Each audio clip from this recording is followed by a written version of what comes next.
ಇತ್ತ ಸಂಗೀತ ಮೇಲೆ ಕೈ ಮಾಡಿಬಿಟ್ರ ಕಾರ್ತಿಕ್ ಅವರು. ಹೌದು, ಹಾಗಾದ್ರೆ ಏನು ನಡೀತಿದ್ರು ಇಬ್ಬರ ಮಧ್ಯೆ?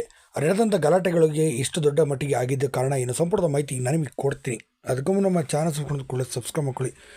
ಈತ ಸಂಗೀತ ಕಾರ್ತಿಕ್ಗೆ ನೀನು ದೊಡ್ಡ ಬಕೆಟು, ವಿನಯ್ಗೆ ನೀನು ಬಕೆಟ್ ಇಟ್ಕೊಂಡು ಜೀವನ ಮಾಡಬೇಕು ಅಂತ ಹೇಳಿ ರೇಗಿಸ್ತಾಳೆ. ಆಗ ಯಾರು ಬಕೆಟ್ ಅಂತ ಎಲ್ಲರಿಗೂ ಗೊತ್ತಿದೆ, ನೀನೇನು ಮಾತಾಡೋಂಥ ಅವಶ್ಯಕತೆ ಇಲ್ಲ ಇಲ್ಲಿ ಅಂತ ಹೇಳಿ ಕಾರ್ತಿಕ್ ಕೂಡ ಹೇಳ್ತಾರೆ. ನಿನ್ನೆ ಸುದೀಪ್ ಅಣ್ಣನ ಮುಂದೆ ಹೇಳದ್ನಲ್ಲ, ನೀನು ಯೋಗ್ಯತೆ ಎಷ್ಟಿದೆ ಅಂತ ಗೊತ್ತಾಯ್ತಲ್ಲ. ನನ್ನ ಜೊತೆನೇ ಚೆನ್ನಾಗಿದ್ದೀನಿ, ನನ್ನ ಬೆನ್ನಿಂದನೇ ಚೂರಿ ಹಾಕಿ ವಿನಯ್ಗೆ ಬಕೆಟ್ ಇಟ್ಕೊಂಡಿರ್ತೀನಿ ಅಂತ ಹೇಳ್ತೀಯಲ್ಲ. ವಿನಯ್ದು ನಂದು ಎಷ್ಟು ವರ್ಷದ ಫ್ರೆಂಡ್ಶಿಪ್ ನಿಂಗೇನು ಗೊತ್ತಾ ನಿನಗೆ? ನೀನು ಯಾವಳೆ ನಮ್ಮ ಈ ಫ್ರೆಂಡ್ಶಿಪ್ ಬಗ್ಗೆ ಮಾತಾಡೋದಕ್ಕೆ? ನಾವು ಟಾಸ್ಕ್ಗೋಸ್ಕರ ಟೀಮ್ಗೋಸ್ಕರ ಜಗಳ ಆಡ್ತೀವಿ, ಹೌದು, ಅದು ನಮ್ಮ ಅಗ್ರೆಸಿವ್ನೆಸ್ಸು. ಅದಾದಮೇಲೆ ನಾವು ಚೆನ್ನಾಗೇ ಇರ್ತೀವಿ.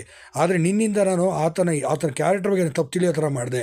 ಇವತ್ತು ವಿನಯ್ ಬಗ್ಗೆ ನೆಗೆಟಿವ್ ಈ ಮನೆಯೊಳಗೆ ಯಾರಿಗಾರು ತುಂಬಿದೆ ಎಲ್ಲರಿಗೂ ಅಂತಂದರೆ ಅದು ನೀನು ಮಾತ್ರ ತುಂಬಿರೋ ಕಾರಣ. ಆದರೆ ಅದೇ ನೆಗೆಟಿವ್ ನಿನಗೆ ಬಂದು ಹೊಡೆದಿದೆ ಎಂಬುದು ನೀನು ಮರಿಬಾರ್ದು.